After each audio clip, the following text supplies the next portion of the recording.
दोस्तों स्वागत है आप सभी का हमारे इस यूट्यूब चैनल हाई टारगेट में। दोस्तों आज हम देखेंगे मैट्रिक परीक्षा 2021 के लिए सामाजिक विज्ञान का मॉडल पेपर।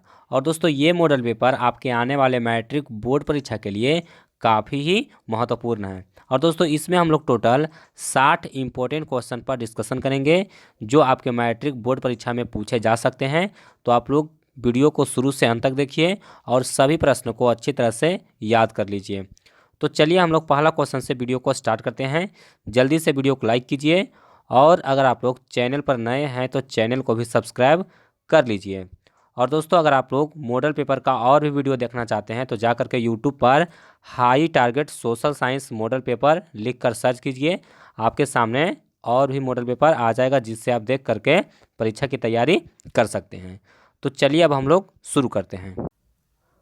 तो चलिए देखते हैं पहला प्रश्न को। देखिए पहला प्रश्न कहता है कि यूरोपीय सभ्यता का पालना किसे कहा जाता था, यानी कि यूरोपीय सभ्यता का पालना किस देश को कहा जाता था। तो दोस्तों यूरोपीय सभ्यता का पालना यूनान को कहा जाता था। किसको कहा जाता था? तो यूनान को कहा जाता था। तो इसको आपको याद कर लेना है, किसे कहा जाता था? तो यूनान को यूरोपीय सभ्यता का पालना कहा जाता था, यानी कि हमारा सही आंसर होगा ऑप्शन डी।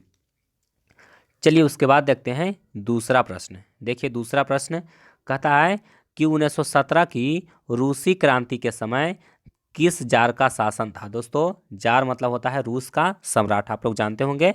तो कहता है 1917 में जो रूसी क्रांति हुआ था उस समय रूस में किस राजा का शासन था। तो दोस्तों इसका सही उत्तर हो जाएगा जार निकोलस द्वितीय। किसका था? जार निकोलस द्वितीय का शासन था, यानी कि हमारा सही उत्तर हो जाएगा ऑप्शन डी।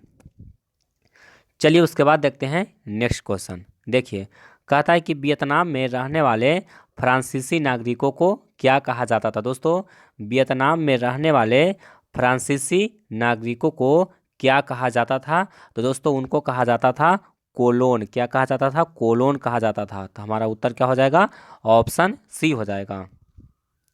और दोस्तों आपके लिए एक प्रश्न होमवर्क के रूप में है, बताइए कि अंकोर वाट का मंदिर कहाँ स्थित है। दोस्तों अगर आप लोग जानते हैं तो जल्दी से कमेंट बॉक्स में जवाब अपना दे दीजिए।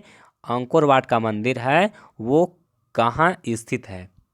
तो चलिए उसके बाद हम लोग देखते हैं चौथा प्रश्न को। देखिए कहता है कि किस खनिज को उद्योगों की जननी माना गया है। दोस्तों किस खनिज को उद्योगों की जननी माना गया है? तो लोहा को माना गया है। किसको माना गया है? लोहा को माना गया है, यानी कि हमारा सही आंसर क्या होगा? ऑप्शन सी होगा। चलिए उसके बाद देखते हैं नेक्स्ट क्वेश्चन। देखिए पांचवा प्रश्न।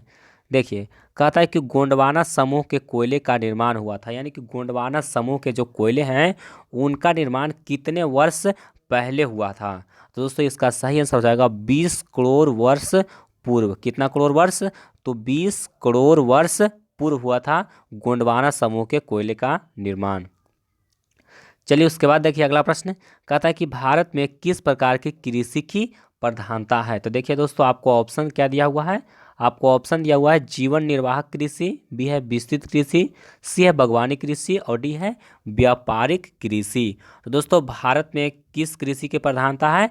तो जीवन निर्वाह कृषि की प्रधानता है, यानी कि ऑप्शन ए हमारा यहाँ पर बिल्कुल सही होगा। चलिए हम लोग उसके बाद देखते हैं सातवां क्वेश्चन को। देखिए सातवां क्वेश्चन कहता है कि इसमें सत्ता की साझेदारी का एक सही लाभ क्या है। दोस्तों कहता है कि इसमें सत्ता की साझेदारी का एक सही लाभ क्या है। तो देखिए आपको ऑप्शन पढ़ना पड़ेगा। तो देखिए कहता है कि अस्थिरता एवं आंतरिक कलह में बढ़ोतरी, उसके बाद भी है मतभेदों में वृद्धि, सी है समुदायों के मध्य टकराव में कमी और डी है निर्णय लेने की प्रक्रिया में अनावश्यक विलंब। तो दोस्तों सत्ता में साझेदारी का एक सही लाभ क्या है? तो जब समुदाय के बीच में टकराव में कमी आता है, यानी कि जब सत्ता में साझेदारी होता है तो दो समुदाय के बीच में मध्य में जो टकराव होता है वो टकराव में कमी आता है। चलिए हम लोग देखते हैं आठवां प्रश्न को। देखिए आठवां प्रश्न कहता है कि नगर निगम के मुख्य प्रशासक को कहा जाता है। दोस्तों नगर निगम के मुख्य प्रशासक को क्या कहा जाता है? तो देखिए आठवां प्रश्न का उत्तर हो जाएगा नगर आयुक्त। क्या कहा जाता है? नगर आयुक्त कहा जाता है, यानी कि ऑप्शन डी यहाँ पर बिल्कुल सही आंसर होगा। चलिए उसके बाद देखते हैं 9वां क्वेश्चन। देखिए 9वां प्रश्न कहता है कि जीवन की भौतिक गुणवत्ता का सूचक है। दोस्तों जीवन की भौतिक गुणवत्ता का सूचक क्या है? तो देखिए आपको ऑप्शन दिया हुआ है, ए में जीवन प्रत्याशा, बी है शिशु मृत्यु दर, उसके बाद सी है मौलिक साक्षरता और डी है इनमें सभी। तो दोस्तों जीवन की भौतिक गुणवत्ता का सूचक कौन है? तो ये तीनों हो जाएगा, यानी कि ऑप्शन डी यहाँ पर बिल्कुल सही होगा। चलिए उसके बाद देखते हैं 10वां क्वेश्चन। देखिए 10वां क्वेश्चन बहुत आसान है, कहता है मुद्रा के प्रमुख कार्य क्या है। तो दोस्तों मुद्रा के प्रमुख कार्य क्या है?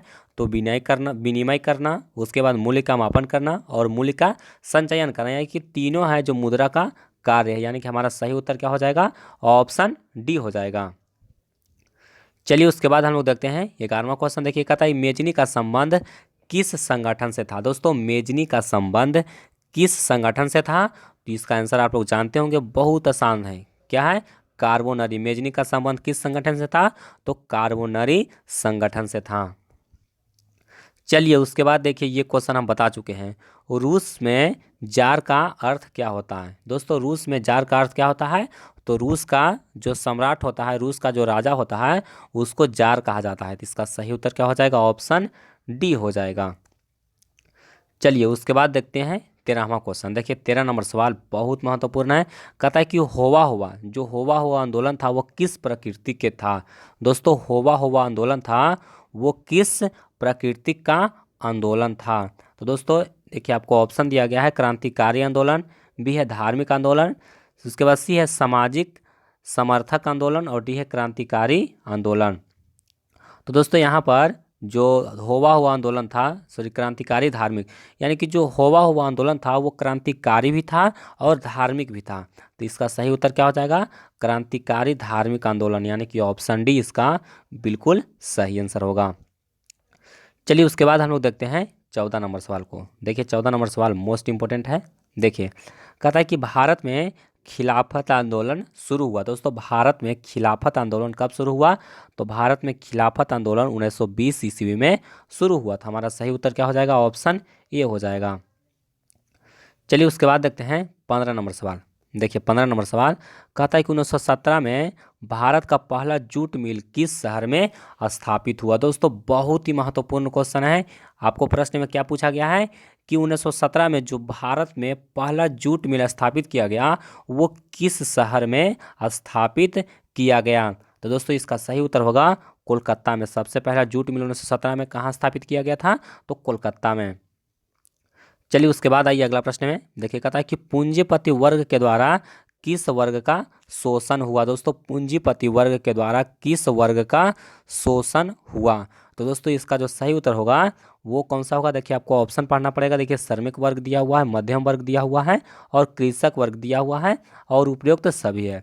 तो दोस्तों पूंजीपति वर्ग के द्वारा सबसे ज़्यादा शोषण हुआ है किसको? तो कृषक वर्ग को। लेकिन यहाँ पर पूछा गया है कि शोषण किसका हुआ है? तो दोस्तों शोषण तो सभी को हुआ है। तो यहाँ पर हमारा उत्तर क्या हो जाएगा? उपयुक्त सभी हो जाएगा, यानी कि श्रमिक वर्ग, कृषक वर्ग और मध्यम वर्ग तीनों का शोषण हुआ है, लेकिन सबसे ज़्यादा हुआ है कृषक वर्ग को। चलिए उसके बाद देखते हैं अगला प्रश्न। देखिए 17 नंबर सवाल बहुत महत्वपूर्ण है। कहता है कि प्राचीन काल में किस स्थल मार्ग से एशिया और यूरोप का व्यापार होता था। दोस्तों ये प्रश्न आपके बोर्ड एग्जाम में बहुत बार आ चुका है कि प्राचीन काल में यानी कि पहले किस स्थल मार्ग द्वारा एशिया और यूरोप का व्यापार होता था। तो दोस्तों इसका जो उत्तर होगा वो हो जाएगा रेशम मार्ग। चलिए उसके बाद देखते हैं 18वां क्वेश्चन। देखिए कहता है कि गुटेनबर्ग ने सर्वप्रथम किस पुस्तक की छपाई की। दोस्तों गुटेनबर्ग ने सर्वप्रथम यानी कि सबसे पहले किस पुस्तक की छपाई की? तो बाइबल की। किसकी? तो बाइबल की, यानी कि ऑप्शन डी हमारा यहाँ पर बिल्कुल सही होगा। चलिए उसके बाद देखिए अगला प्रश्न कहता है राष्ट्रपिता के नाम से किसे जाना जाता है। दोस्तों बहुत आसान क्वेश्चन है। राष्ट्रपिता के नाम से किसे जाना जाता है? तो मोहनदास करमचंद गांधी को जाना जाता है, यानी कि महात्मा गांधी को राष्ट्रपिता के नाम से जाना जाता है। तो हमारा उत्तर क्या होगा? ऑप्शन डी होगा। चलिए उसके बाद देखते हैं अगला प्रश्न। देखिए 20वां क्वेश्चन कहता है कि कौन सा सामाजिक वर्ग बुद्धिजीवी वर्ग के रूप में उभर कर आया। दोस्तों कौन सा सामाजिक वर्ग बुद्धिजीवी वर्ग के रूप में उभर कर आया? तो यहाँ पर हमारा उत्तर होगा मध्य वर्ग। कौन सा वर्ग? मध्यम वर्ग, यानी कि ऑप्शन डी यहाँ पर बिल्कुल सही होगा। चलिए उसके बाद देखते हैं अगला प्रश्न। देखिए 21वां क्वेश्चन कहता है कि जब हम लैंगिक विभाजन की बात करते हैं तो हमारा अभिप्राय होता है। दोस्तों जब हम लोग लैंगिक विभाजन की बात करते हैं तो हमारा अभिप्राय क्या होता है कि समाज द्वारा स्त्री और पुरुषों को दी गई असमान भूमिकाएं, यानी कि ऑप्शन बी हमारा यहाँ पर बिल्कुल सही होगा। समाज द्वारा स्त्रियों और पुरुषों को दी गई असमान भूमिकाएं। चलिए उसके बाद देखते हैं अगला प्रश्न। देखिए 23वां क्वेश्चन कहता है कि निम्नलिखित में से कौन संघ राज की विशेषता नहीं है। दोस्तों कौन संघ राज की विशेषता नहीं है? तो देखिए आपको ऑप्शन दिया गया, ए में लिखित संविधान, बी है शक्तियों का विभाजन, डी है इकहरी शासन व्यवस्था और डी है सर्वोच्च न्यायालय। तो दोस्तों इसमें संघ सरकार संघ राज का विशेषता कौन नहीं है? तो इकहरी शासन व्यवस्था। इकहरी शासन व्यवस्था संघ राज की विशेषता नहीं है। चलिए उसके बाद देखिए अगला प्रश्न बहुत महत्वपूर्ण है। कहता है कि बिहार में संपूर्ण क्रांति का नेतृत्व किया। दोस्तों बिहार में संपूर्ण क्रांति का नेतृत्व किसने किया? तो जयप्रकाश नारायण ने किया। किसने किया? जयप्रकाश नारायण ने, यानी कि ऑप्शन डी यहाँ पर बिल्कुल सही आंसर है। चलिए उसके बाद देखते हैं अगला प्रश्न।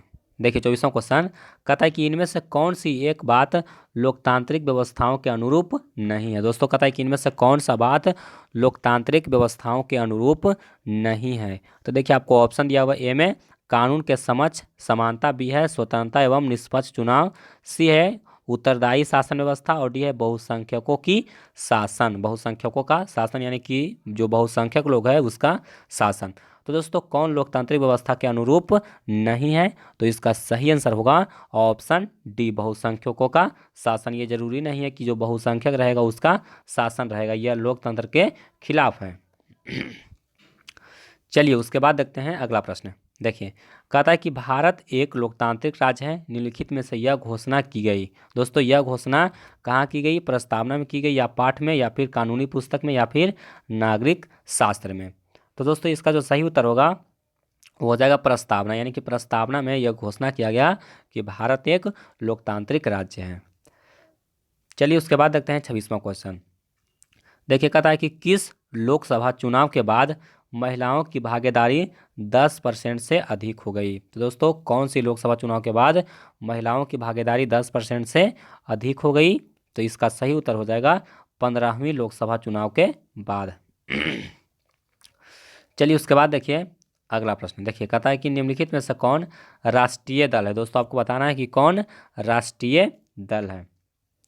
तो देखिए यहाँ पर दिया गया जनता दल यूनाइटेड यानी कि जदयू, उसके बाद है डीएमके, उसके बाद सी है लोक जनशक्ति पार्टी और डी है भारतीय जनता पार्टी यानी कि बीजेपी। दोस्तों बीजेपी, तो दोस्तों बीजेपी है वो क्या है? यह एक राष्ट्रीय दल है। बीजेपी क्या है? राष्ट्रीय दल है और बाकी सब राज्य के पार्टी हैं।